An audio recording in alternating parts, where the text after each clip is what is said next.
Howdy, partner. Welcome to one of the most northern parts of the United States of America. Travel with me upriver as we talk to a bunch of ladies and fellers and they share their tales of wit and wisdom. That's right, it's time again for Skagit Storytellers. With Liz Duffy.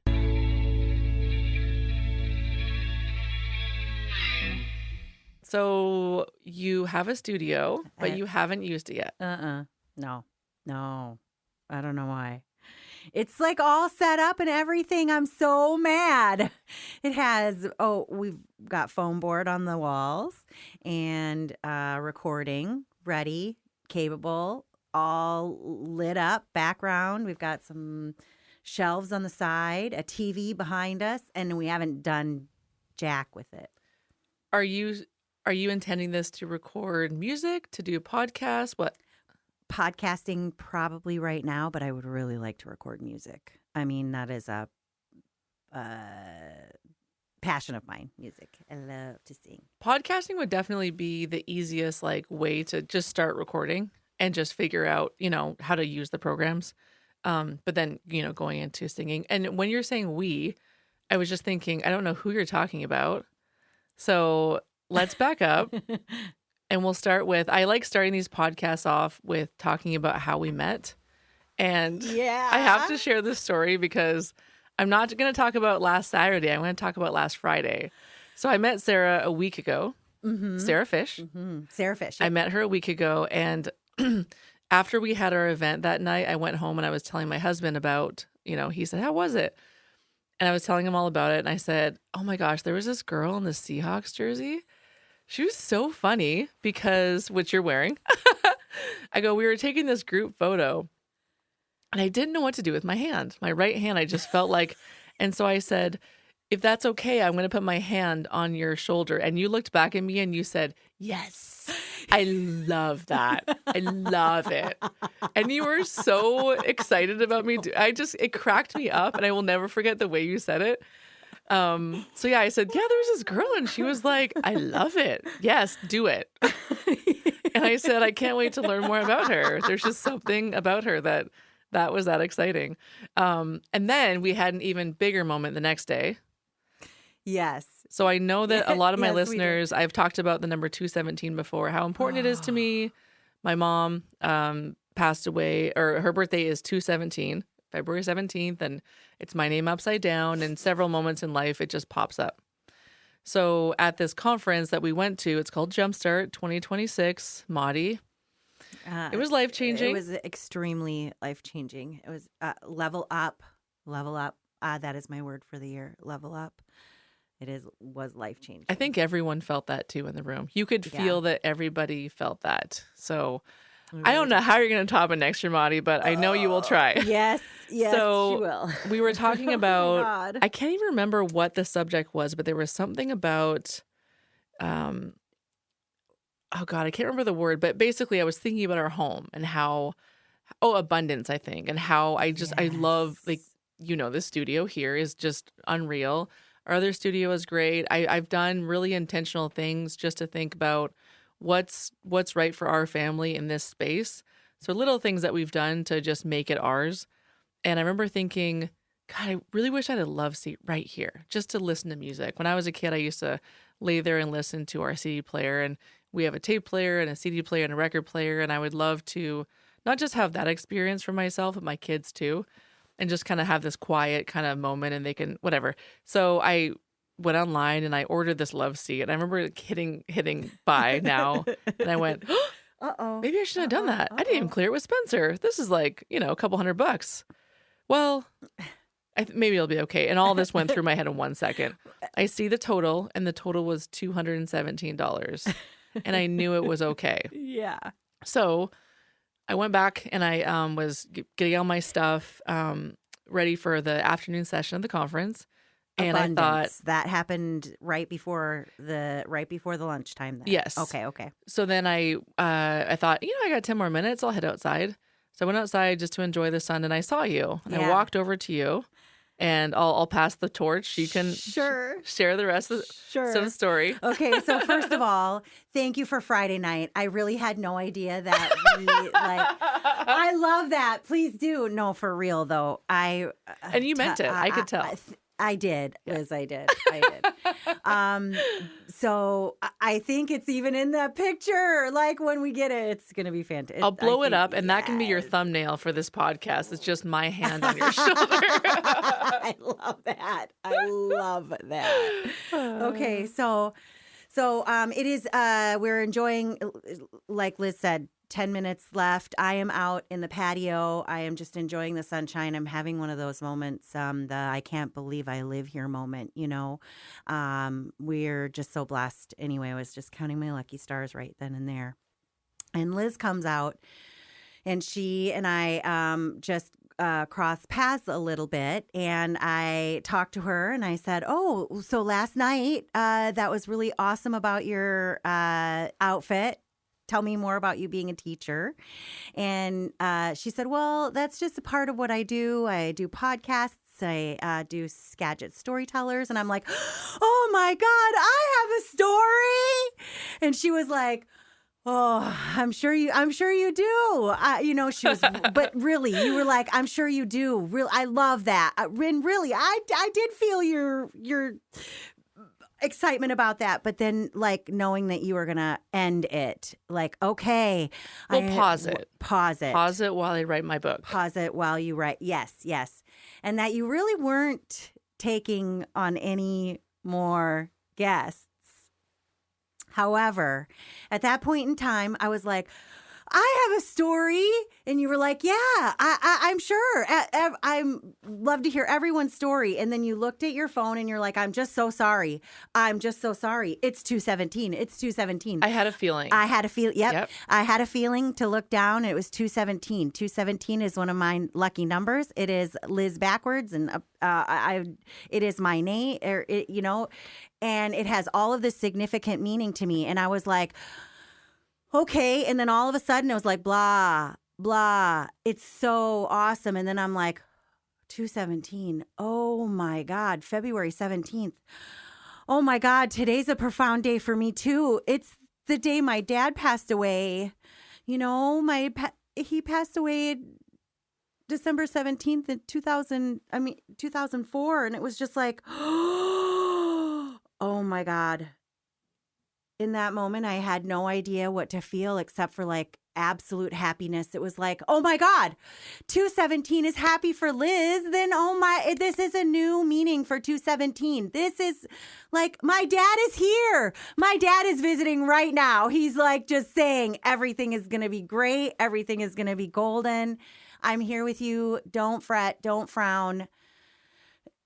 I'm supporting you from the other side. I really believe in these crazy clues that are left from our loved ones or given to us from our loved ones all the time. My dad was a vet, a Vietnam vet. So anytime I see a Vietnam vet hat anywhere, they're fewer and far between. So, other things he might have to come to me through other signs and such. But flags, just Ken is his name, Kenneth, just he's here all the time. And he just reminded me that through your connection with 2:17 and my connection with 2:17, that we really have a connection, and that thank you. And that well, and after that moment, you grabbed me and you squeezed me, and you were just crying. Yes. I was crying hysterically. Like, oh my God, I think I was shaking. Yeah. Like, I cannot believe this. Oh my God, that's my dad. Oh my God, that's my dad. Dad, I see you. I hear you. Thank you for being with me right now. I think that's exactly what I cried out. Maybe something like that. And when I left to go to lunch, I remember thinking, if this day ended right now, it would be perfect. I can't believe how much I got out of just the morning. Oh, right. And then all of that happened. And then the other speakers and Oh, Amy. Yes. Gotta have Amy. I gotta have all of them on here. I want all of the people who were in attendance and all of the I know. all of the speakers need to come on here. They were all incredibly now going to be a staple moving forward, right? We all need our villages moving forward in life. And part of the village is that, that hub of people. And everyone needs to, yes, you need to have everybody there. Everybody. It was really a fulfilling moment. That's where we met. And we then met. since you've been here, I learned that you have a studio and you're a singer and you want to do a podcast. And yeah, there's a lot. There's a There's a lot lot I to don't know. unpack. But let's go back. Where were you born? Like who are you? Okay. Where are you from? Okay. How did you end up in the basement of this Canadian's house in front of a bunch of typewriters? Oh my God. These are awesome, fantastic typewriters. The They're collection beautiful. of authentic typewriters.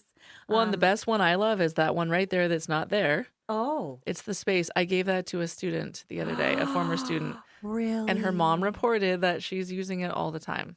Oh, wow. Oh, that just... With like real paper? Oh, yeah. And like ribbon ink? They work, still? yeah. Not all of these ones work, but the one I gave her, I made sure to clean it and put fresh ribbon in, and I gave it to her. And I heard that it's getting used, and that's... I mean, one of my taglines is be of use, So these are beautiful.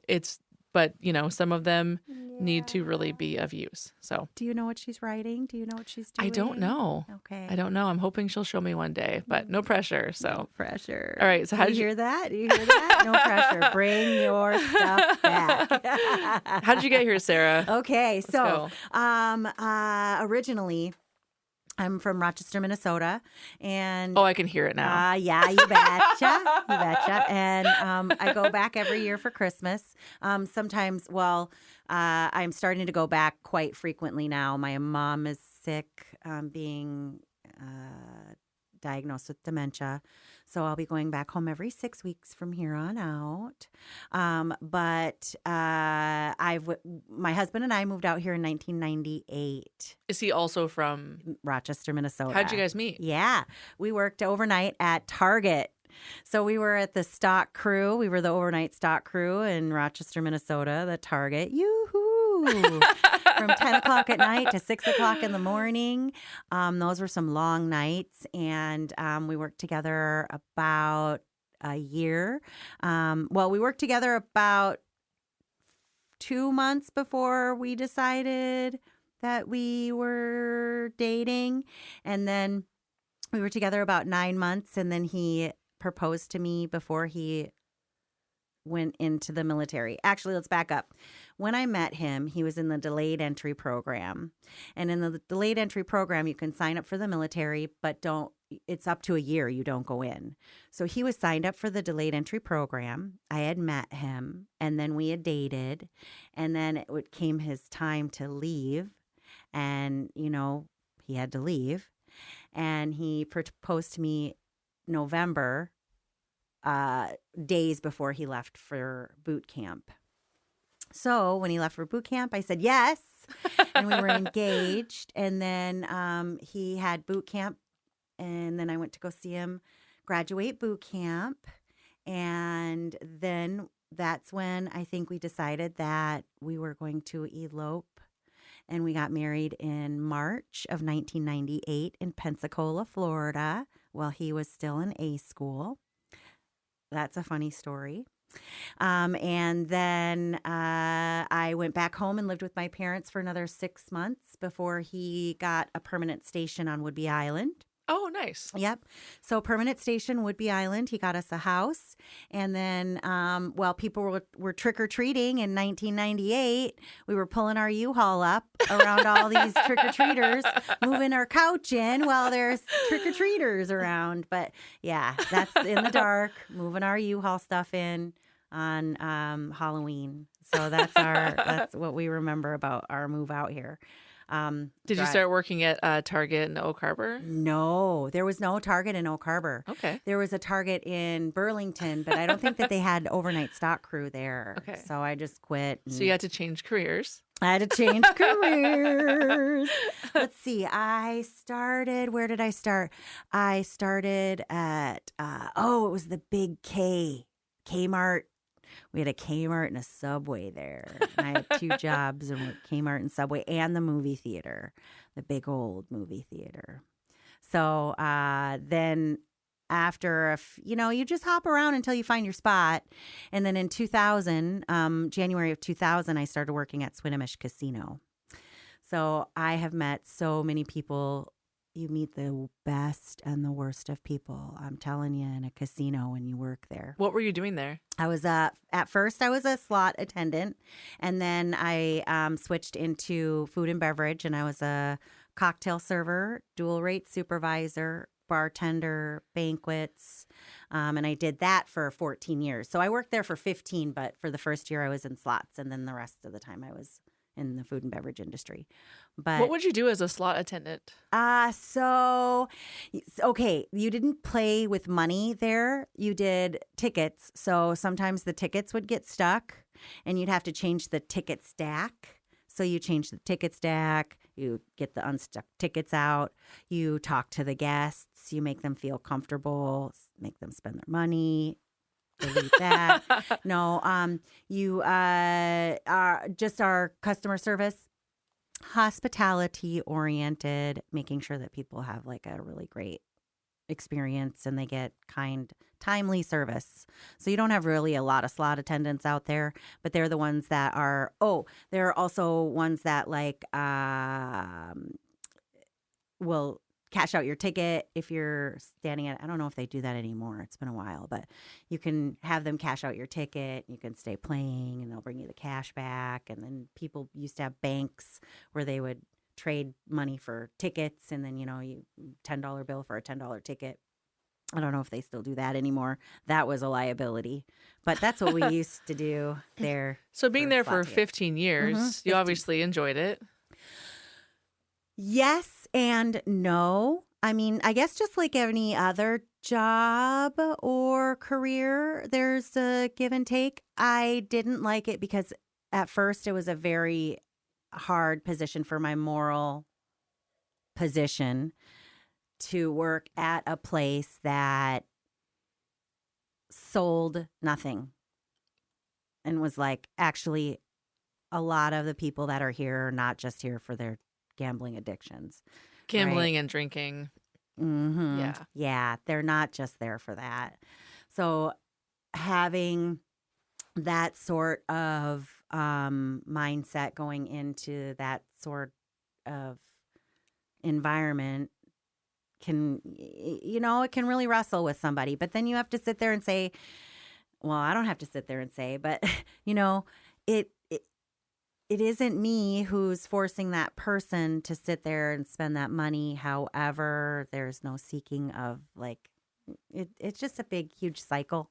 I mean, you could, people who work at the oil refinery, you could say, oh, well, I don't want to be a part of destroying our world environmentally. Same. But thank you, it's Liz. a job. Thank and you, Liz. I need to provide for my family. Yeah. And so thank you. I'll recycle and take the bus. And work at the oil refinery. I know, right? There's only so much you can do. There really is.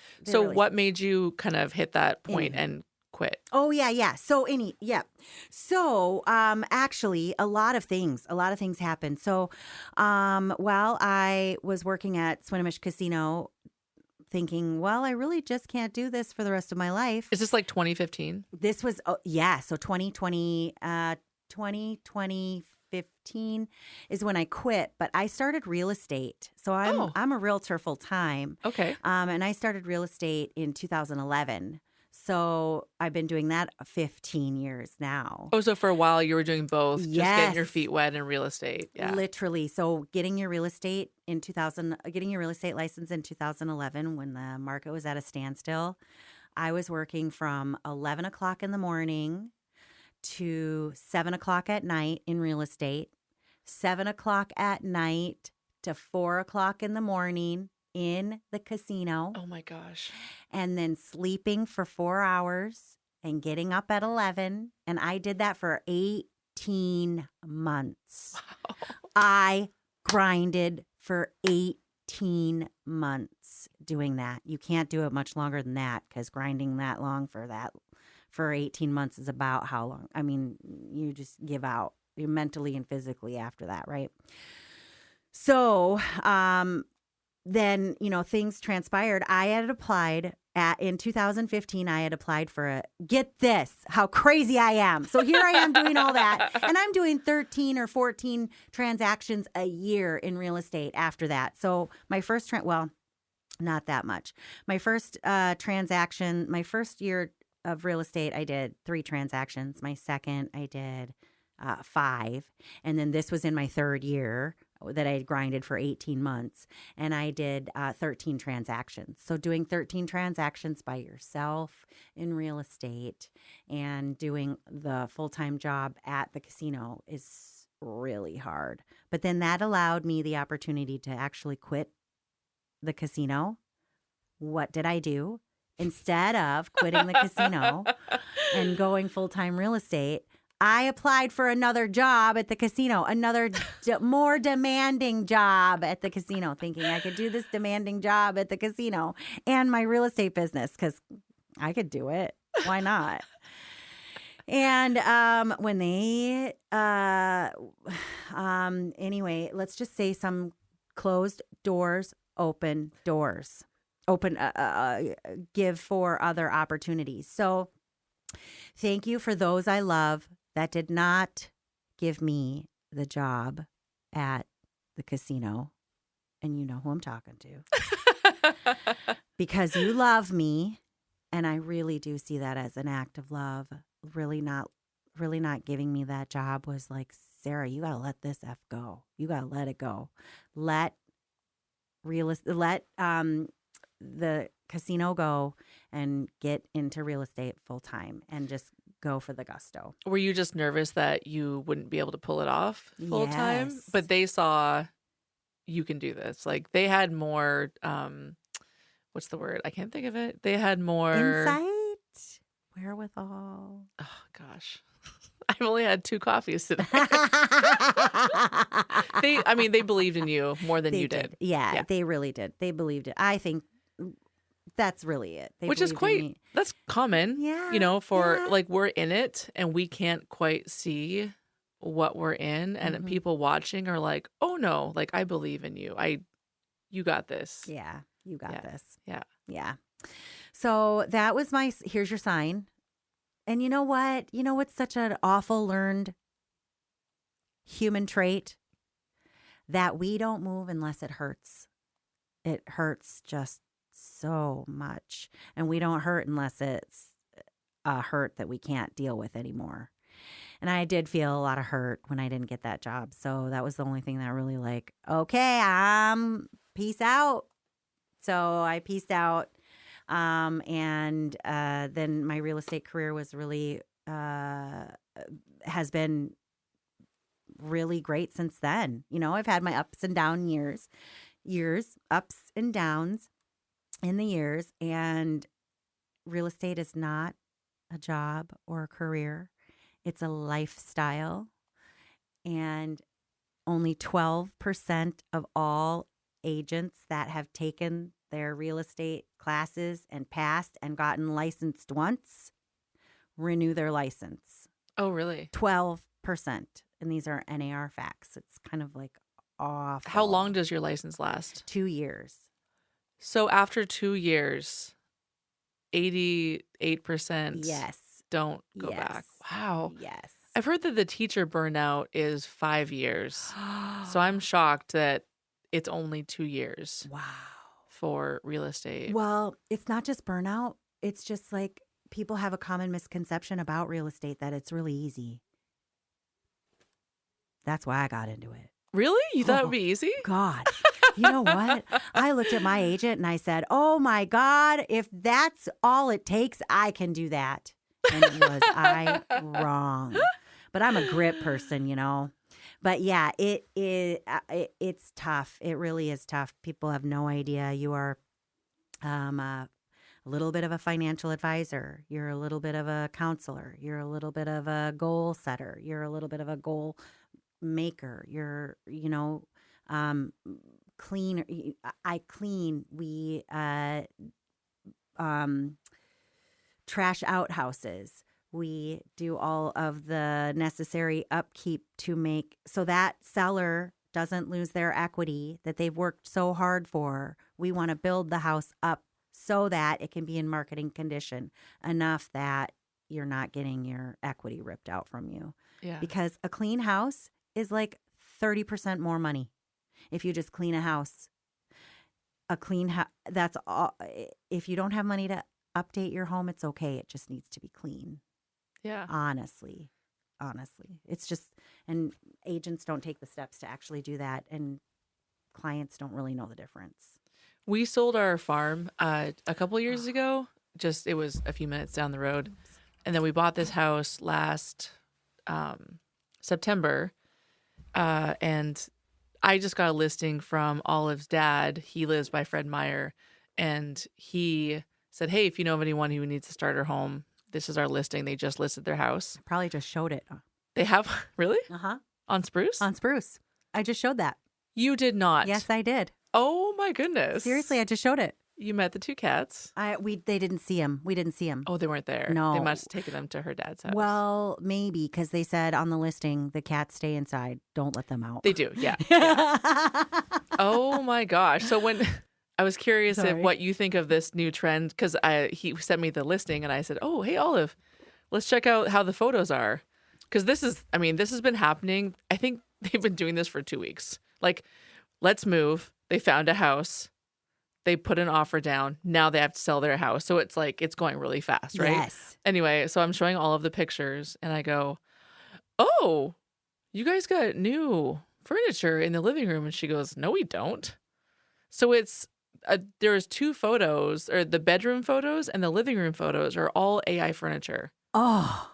Do you do that? Is that a new thing? Okay, so. It looks amazing. Okay, so. Yes, a little bit, and no, a little bit. Now, with musicians, we're like, no. Okay. Stop using AI, even posters. For real. I don't know. So I was just curious, is that bleeding over to the real estate? Yes, it is. Okay. And here's how. Okay. So it is out now. I know the buyers. If my listing is not staged, I do not like to do photo staging. So we call that photo staging.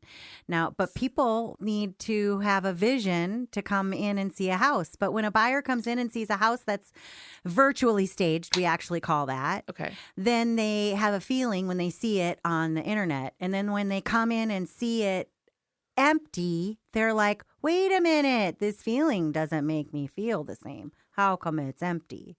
So a lot of questions like that. And I have a lot of buyers that don't like that. What if it's just like the owner's furniture in there? So different furniture. I would never do that. Okay. I would never do that. I don't. I have heard of people doing that, and I've also heard of people changing paint colors on walls. Ooh, I wouldn't like that. To be like, hey, this is not the wall color, but if you request a wall color, this could be it. And that's in like the fine print. I get the furniture thing because like CJ is going to take all of his furniture. Right? Yes. But the whole paint, paint staying. The paint so is don't lie staying. about the paint. Don't lie about the paint. It's like you do virtual listing and you put a fourth bedroom. You're like, oh, there's not actually a fourth bedroom. We just right. we just put this AI and said there was a fourth bedroom. Right. You can't do that. No. Okay, wait a minute. So I would like the idea of that. But then again, if you are coming in to see a house that looks like that and you open the door and you have a house that is not like that, I would completely think, different furniture. What else are they maybe not saying? Exactly. And I'll cut this all out. No. It doesn't matter if you so You don't have funny. to. We can be completely candid because real estate, like sincerely, we are independent contractors. And if you do not hire the right person, you can get not the right Yeah. thing, your outcome.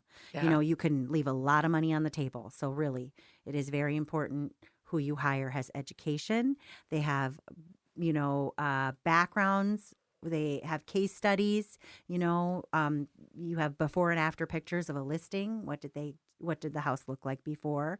What were you able to do, and how does it look after? Yeah. You know, because it really is a lot of depersonalization of houses. I don't think agents who think that they can come here and take a picture of a house like the way it sits and then get showings for what it looks like, it's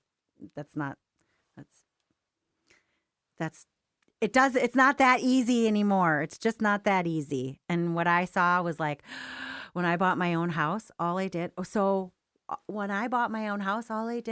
just sign my name. Honestly, I was very gullible. Was this in 98 when you moved to? No, in 2009. Oh, okay. So in 2009, we bought our own house in Bellingham? in Mount Vernon. Oh, that's where you live now. Yeah, that's where Okay. we live now. Yes. Whidbey Island. We were supposed to go there. I knew it's Holy okay. cow. I knew this would happen. It's fine. It happens all the time, doesn't it? No, but going from the casino to real estate. Yes, and then yep. finally they shut the door on the casino and they're like, Sarah, we don't want you working here anymore. We want you to pursue your goal Yes. of being a real estate agent. So thank you to those people. Yes. Um, Yes. Thank you to those people. and then, but you said that you guys moved to Mount Vernon. Why did you switch from Oak Harbor to Mount Vernon? Okay, thank you. So Yeah. a few different things. My husband was in the military, like I said, from 1998 to 2004. And when we were coming up on the crunch to get out, he took a 4-year term. And when it came to coming out of the military, it was scary. We had no savings. We had no place to go. We had no health insurance. We had no education. Oh, because you had to leave Oak Harbor? Well, it was just only if we got out. Yes, that was our mindset Oh. at the end of the 4 years, looking at the future. So then my husband re-upped for 3 more years. So then that put us in for the 7 years. You're like, okay, now really let's save money. Well, really, let's save money. Let's get serious. No, but what he did do was he got his bachelor's in business administration. So then that allowed him to exit the military, and he got a Bank of America job. He got a job working for Bank of America. So in 2004, he went through all of these job fairs and such, successfully landed a job for Bank of America. Then we were in Oak Harbor. Then we moved to Bellingham. So in 2004, we moved out of Oak Harbor and moved into Bellingham. So he was a bank manager for 5 years, and I was working at the casino. And then in 2011, I got my real estate license. And in 2012, he went to school to be a home inspector. Well, we bought a home inspection franchise.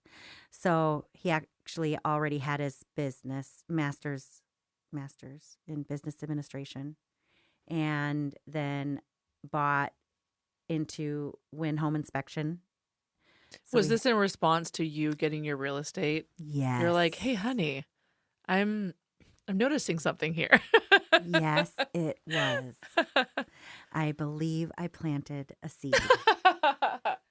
Does he enjoy it? He does, because it now self-runs itself. So he does other things now, and he just owns and runs. I mean, it's an owner-operator. It runs itself, and he just owns it. So he hired a bunch of inspectors, and he Mhm. just sort of oversees that. Yes. Oh, okay, I got it. Yes, Got it. yes. Yeah. And now he does mold remediation as an owner-occupied business.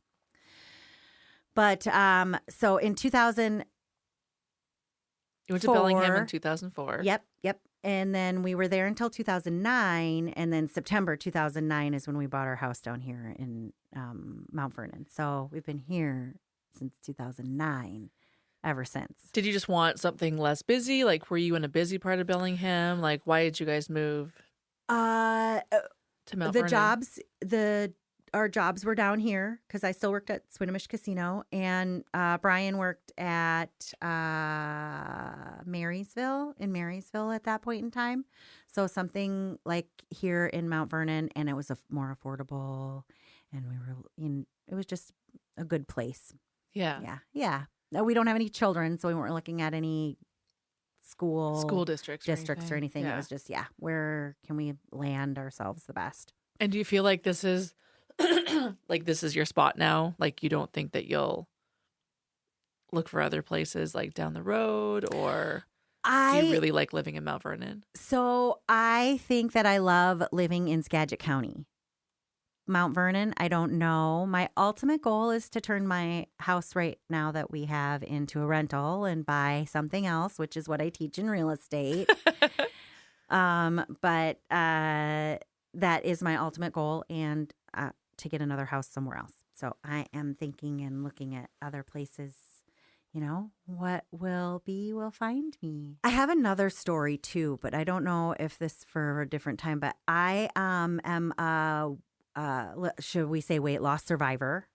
I think, but over my lifetime, I've lost about 350 pounds over the same lifetime. And yes, recently just had skin removal surgery. So going through that transition and that like mental craziness. When I met my husband, I was a big drug addict, and and I was really thin then.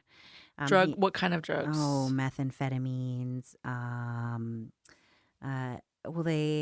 Lots of weed, methamphetamines. I guess coke a lot. I did everything but never shot up, just through my nose. So everything. Do you know that Hawaii has really good meth?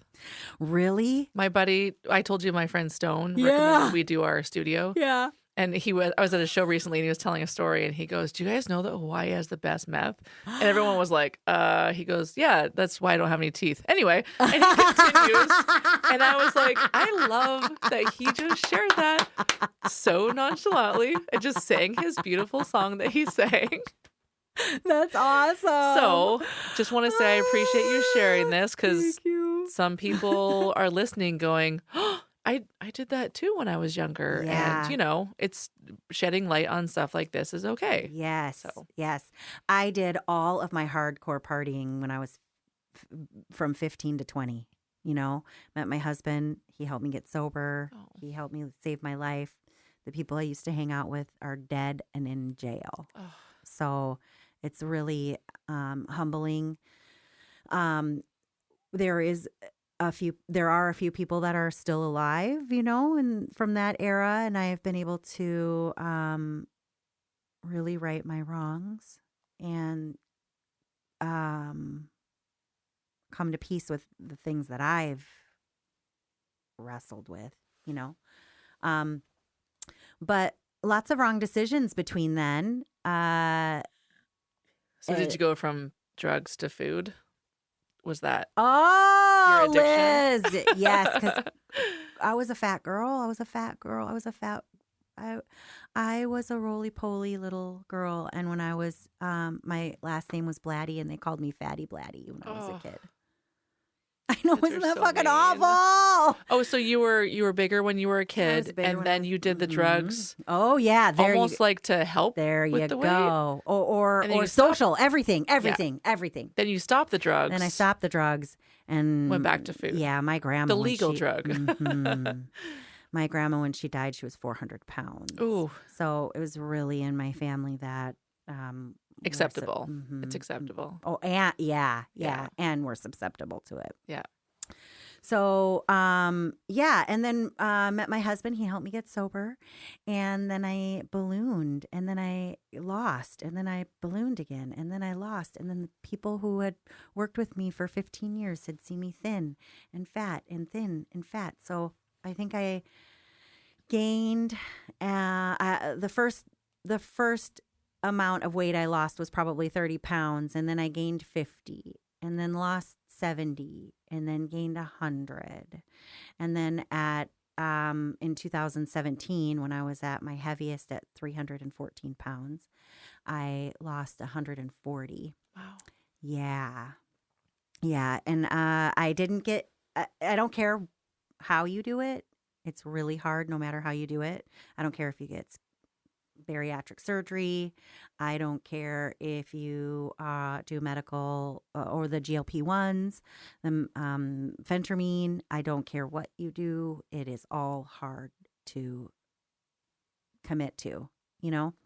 I was medically supervised and did phentermine, which is like the old fen-phen without the fen-phen. Helps your metabolism. And then my doctor gave me the grace to say, Sarah, you can skip a meal. Don't let people tell you that you need to eat. If your body is not hungry, don't eat. So you were supervised? Yes. When you were, yep. And so then I was supervised, and I changed everything. I changed what I ate. I changed what I did. I was boxing. So thank you for Doc Barron's boxing gym. He is 200. Is that in Mount Vernon? Yeah, that's in Mount Vernon. Okay. He's a southpaw heavyweight boxer, trainer, coach. So he helped me get exactly where I needed to be. Are you in the crew? Yes, I am in the crew. Okay. How long have you been doing the crew? So I have been in the crew about a year, but I've gone to about 5 events in the last year, and no doubt. But you know what? I haven't felt pressured. I haven't felt anything except for love, support, and energy from the crew. You know, I don't get the I missed you, you know. I mean, sure, I'm being missed, but not the guilty I missed you. Yes, there's a huge difference. There's a huge difference, right? Yeah. And we don't get that. So I'm really, really, really, really happy about that. But Maddie and I met at We Ignite with Aaron Long. Yeah, with our Aaron Long. And I had introduced her on the Zoom. I think it was like the 2020 year. So when we had to go to the Zoom, and I introduced Maddie, and I didn't know like how to say her name. I was like, Maddie, what's your name? Mary, Maddie. Is there an R in it or not? No, it's like Sarah. It's like, I'm like, my name's Sarah. It's not Mari. No, it's not Mari. So then I still flumped it up. And then all of a sudden, so Maddie, I got it finally, Maddie. I got her name, but then it hit me. Like, it hit me when I started working at Nona Luisa in Oak Harbor. I mean, not in Oak Harbor, but sorry. Nona Luisa and Anacortes. What is that? It is the best Italian restaurant you'll ever have in your whole entire life. It's the best Italian restaurant ever. And I started working there, and it has Papa. His name's Rafe, but everybody calls him Papa. It doesn't matter if you're a 70-year-old man coming in. You're going to be calling this man Papa before you leave. Rafe, he's 100% Italian. And Mari, she's Italian. And when he started yelling at me, because when you're, part of an Italian family, you get yelled at now. I've been adopted. Sara is my name. Sara. Oh. Sara the Fish is what he calls me. It's my mob name now. Sara. So I'm like, Mari. Oh, I get it. Mari. Sara. Okay, now I know how to say it. Mari. That's great.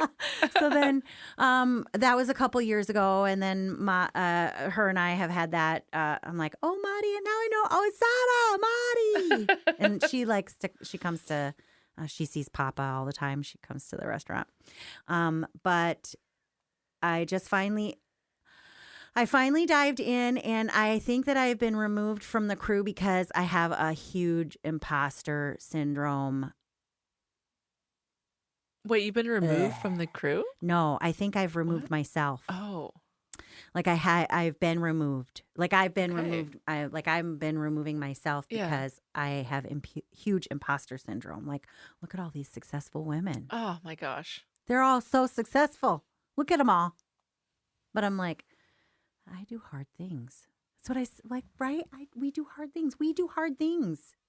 We do hard things. I'm shocked that you have imposter syndrome. Shocked. I am not that. It's like, it's so crazy. It's what keeps me paralyzed, I think. It's really what's keeping me paralyzed. I feel because like I work at the Swinoner's Casino and I'm just like, Sarah, oh my gosh, I see your potential. Get out of here, you know? How do you I Thank get you. I get what they're Yeah. why they did that. Yeah, right. I know. I know. I just am ready to lean into what this 2026 brings. So do you feel like Jumpstart helped with that Leveled imposter up. syndrome thing? I think it is going to every day. Yes. I think that knowing that we are women supporting women, like this is really part of what we look for when we look for a crew that will be at your back, that will have your back, you know. Not necessarily clean up the blood kind of people, but, you know, like bury the body. But, you know, there's definitely a huge sort of camaraderie that comes with that, you know. So I'm excited to be a part of that. I'm excited to grow into that. And I'm excited to shed the imposter syndrome, knowing that I do belong in that room. Moving out here in 1998, he was sick then. Oh. And you just have to move on. You just have to go on with your life, you know? I just wish there was time always just ticks. So he encouraged me. Of course, I'm the oldest of 3 daughters. And he had his first major heart attack when he was 39. Wow. Second major heart attack when he was 49. And then every year after that, coming home for Christmas, it was like, oh my gosh, was this going to be the last time I talk to him? Is this going to be the last time I see him? You know, I love you. I said that every time I left to come back to Washington, thinking that would happen.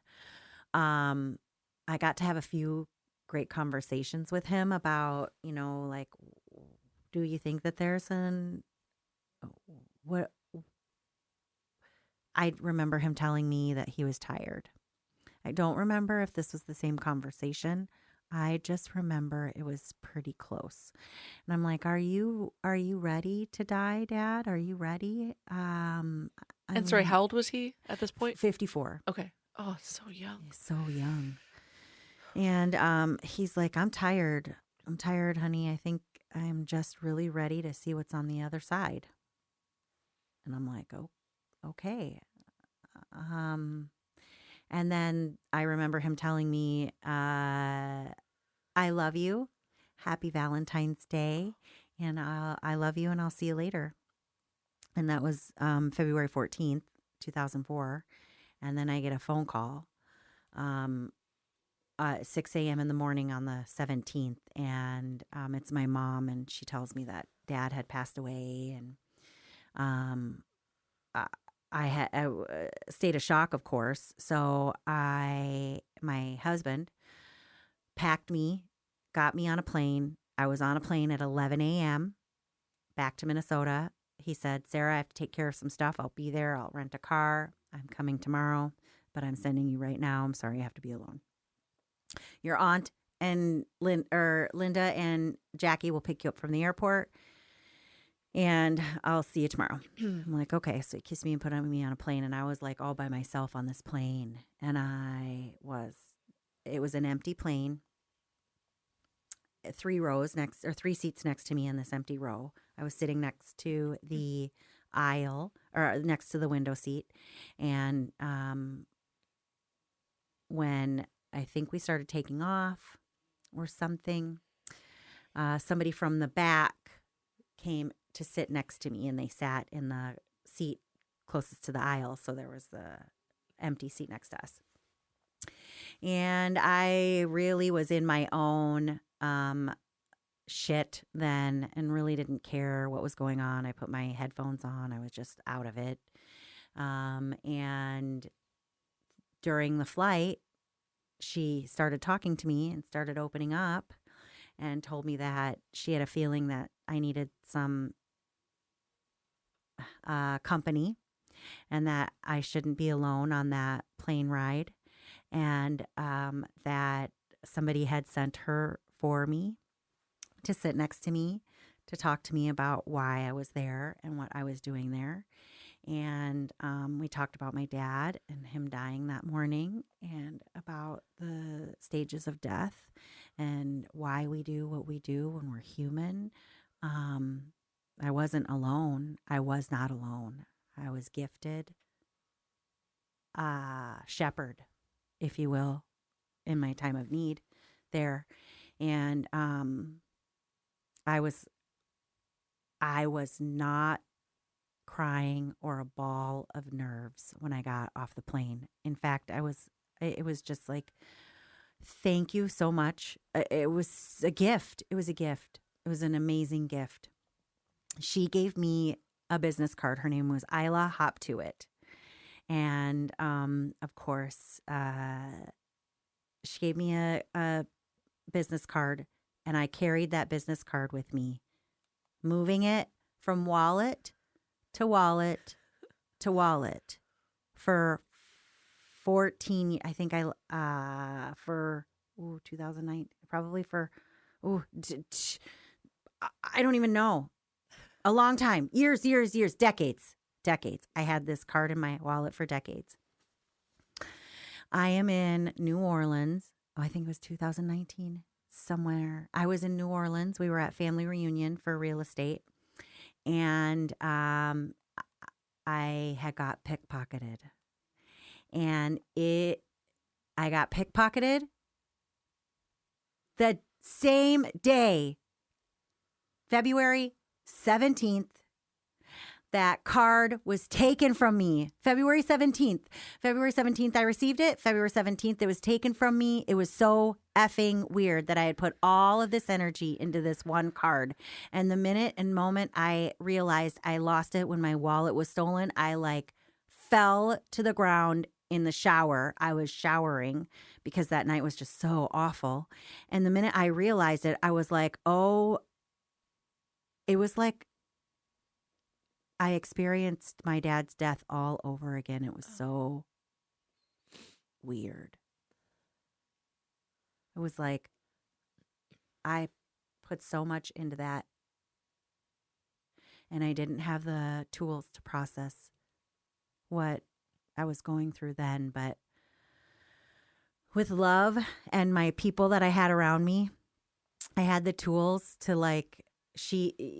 the conversation that I got from my friend was really helpful in bringing out what I was really feeling and the tools that I had in my body that I didn't know. We have everything we need in our body. Yeah. We just have to uncover what we need. Or just connect the dots a little bit, if you will. But go ahead. Well, I think we had talked about, it might not have been with someone at Jumpstart. It might have been, but we were talking about trusting your gut and your intuition. We know. Yes. You just have to listen to yourself. And I was going to ask you to share your pill bottle. Yes. 'Cause I just wish people were more, and myself included. I'm not saying that I know how to do this, but just be aware of if you have this nagging thought about something, there's a reason for it. Okay. So the nagging thought was, okay. So along with my card I got from my Isla Hop to It, one of my guardian angels in this lifetime, I got all of my credit cards and my driver's license stolen. So I was traveling without any ID. And before I had left, I had packed all my pills in one of those little pill cases, right? You got those little pill cases, holds about 14 days worth of pills. Or anyway, I put all of my pills into that one little thing. So I had an empty pill container. I looked before I packed my suitcase. I looked before I closed my lid. It was an empty pill case. Something said, take it, take it, take it, take it, take it. Just put it and throw it in your suitcase. And I picked up this pill bottle. I throw it in my suitcase. And I have this empty pill bottle. I don't know why I need it. But then all of a sudden, when I'm stranded, the TSA worker asks me, The one thing I had all my stuff, because you've got your driver's license and your passport photocopied. So my husband sent me the photocopies of these through email. No, of course they didn't work. The TSA guy asked me for a pill bottle, if I had a prescription pill bottle. And I was like, what? And he said, yeah. Do you have a prescription pill bottle? And I'm like, oh, I have an empty prescription pill bottle. And I cannot believe I threw it in my bag. Wow. Empty pill bottle. So if you just, like you said, I don't know what, I really don't know what possessed me to throw that empty pill bottle into my suitcase. But I did it, and then it was like, oh my God, okay, for real, your intuition. I am a singer, and I am a singer, and I like to sing. It's just a passion of mine. I think that one of these days I want to record and put something out there and do cover songs. I actually want to be a Queen cover song. You know how there's the AC/DC cover song? Hell's Bells. Yeah, Hell's Bells. God, we love Hell's Bells. I want to be a Freddie Mercury cover gal. Yeah, I can see you slick back hair, drawn on mustache. Yes. We are the champions, my friend. Yeah. Yeah. There's a spot for that. Yeah, There's for a spot sure. for that. Yeah. No, but honestly, singing is really I have not given enough to my craft that I so blatantly love and profess my love to. Because of your imposter syndrome? Yeah, I mean, sure. Absolutely, because of my imposter syndrome. Yeah. And yeah, honestly. I blow out my own flame. A really great local artist, Selena Mack, she started because she was doing karaoke. Yes. A lot in the area. And they would call her the karaoke queen. One of her friends made a trophy for her. And then she just turned 50 and she was like, fuck it, and learned how to play the guitar. And she's like, has a really great band called Dangerous Curves. It's 3 women. Oh my God, you have no idea. Do you know them? Okay, Judy. I was telling you about where I was going to record. Yeah. Judy's studio? Williams is one of my bitches. Oh, no way. Yeah. In fact, that's who I was with just on Wednesday. I was with her on Wednesday doing my vision boarding. No way. Yeah, we're super close. We're super tight. Selena, yes! I've done a podcast with her. Yes. Yeah. They're so good. They are. They're so good. And I haven't she does really Dangerous talked Curves? to, I haven't talked to Melissa yet, but because, it's Judy, Selena, and Melissa. Yep. Yeah. They're great. Yeah. We have to go. They just played Lyman like last week. I know. I couldn't go. Yeah. Because we were down here, I think. But my point is like, I feel like sometimes people think, that ship has crazy. sailed. And she's like, no, she turned 50 and like they're a light playing bulb gigs and went getting on. paid. That's a professional. Yeah. I'm also an actress. I get paid. I get paid playing gigs. Shameless plug. Just say it. Yeah. Also. Yep. Okay. So this is your sign to go to Judy's studio. That's who I contacted, but they're so busy. Oh, because her husband Richard does a lot of recording, and I wanted to do a lot of recording with him. So I was like, oh, but yeah, that's where I was hoping I'd have my recording. That's awesome. But yes, I will just have to try again and do. Don't worry, I'll try again. Well, and if you just keep like maybe every few weeks like.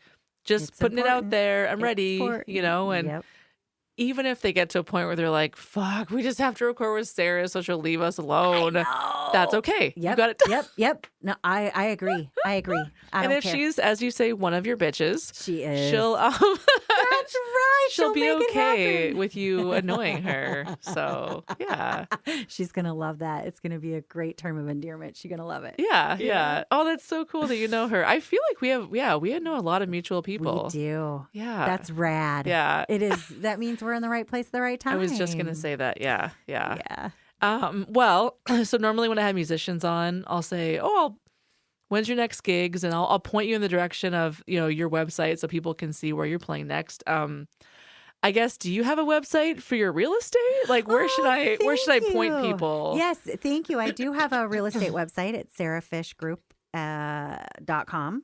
Okay. And you can go right there and sign up. You can send me something and we can send you some information back. And if you don't know anything about your real estate value, you can call me. Or if you have any questions about how the real estate transaction is done or goes, no obligation. I have a pamphlet, a booklet. Education is key. If it doesn't make sense, ask more questions. Yeah. Can't move forward if you don't have enough education. And I really, really want to make sure that everybody has enough tools, enough information to make educated decisions. Or if anyone has any questions about Leadership's Gadget, Leadership's they Gadget, should contact you. everything. Yep, Yeah. Leadership's Gadget, Or being in the crew. Wait, yes, being in the crew. Yeah. Or coach. Like I'm not doing any coaching for weight loss, but I'm a support. You know, sometimes it's just like I want to eat. Okay, do you have anybody you can talk to if you just want to eat? I don't know. It's tough. It's tough. Yeah. But yeah, I would love more people in my circle. And I was gonna say too, where are the karaoke nights you go to? Where can people see you sing? Oh my God, I haven't gone and karaokeed in a while, but Frida's. Where's that? Okay. Frida's is in Anacortes. It is a couple blocks away from Nona Luisa's. And on Fridays, we go see Tom. And he's the karaoke host, and he hosts all around. So he hosts at Frida's on Friday. I would go to Thomas's gigs wherever he's at first. So follow Thomas. You might see me. Okay.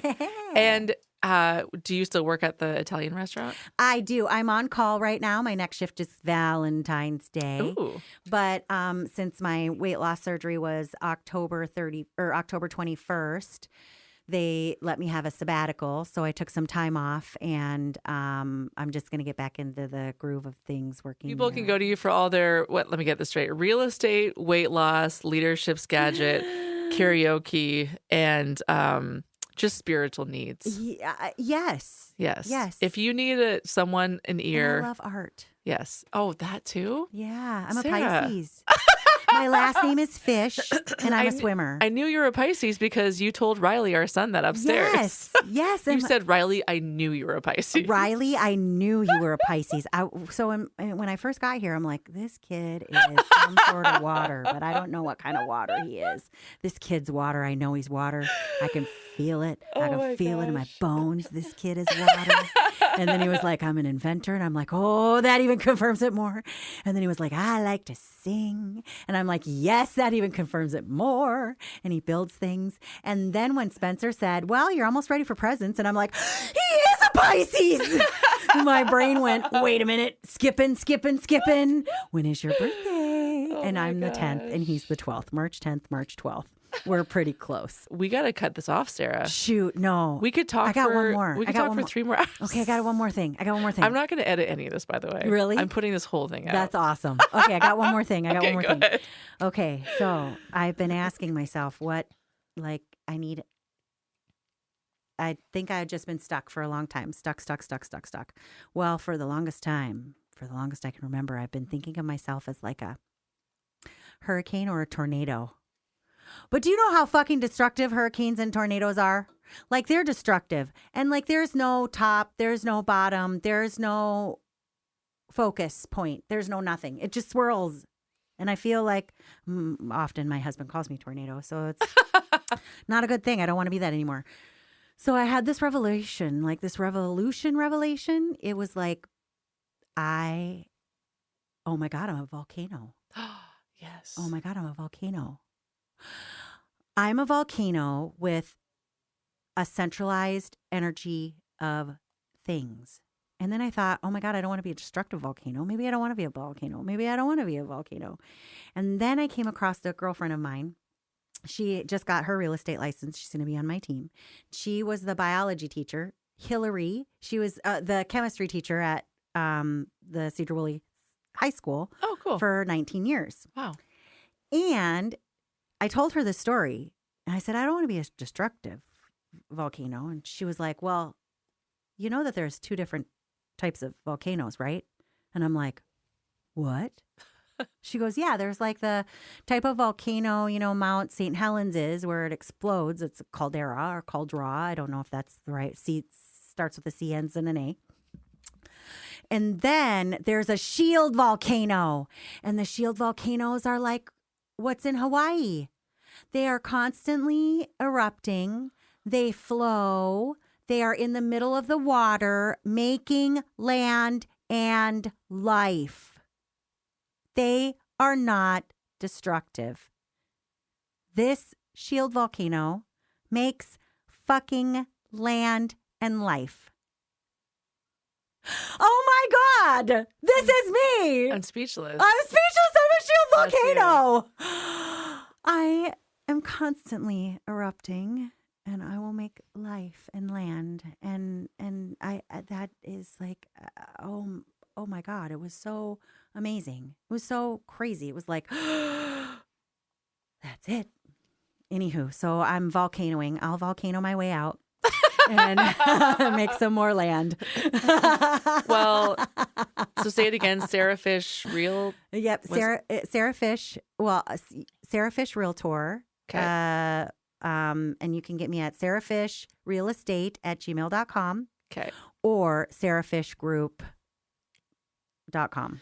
If they just Googled Sara Fish Yes, Realtor, you'll see me. you'll come up. There are 2 Sara Fish's realtors, so make sure Oh. you look at the one In for Mount Vernon, Washington in State. Washington State. Yeah. Okay. And we both work at Keller Williams. It's crazy. Okay. I know it's weird. We should go out Wrap in it a up. song. Okay. Go ahead, bust one out. Well, a A song. favorite, yeah, bust out like your favorite song, and then I'll fade out while you sing it. Okay. Okay. Okay.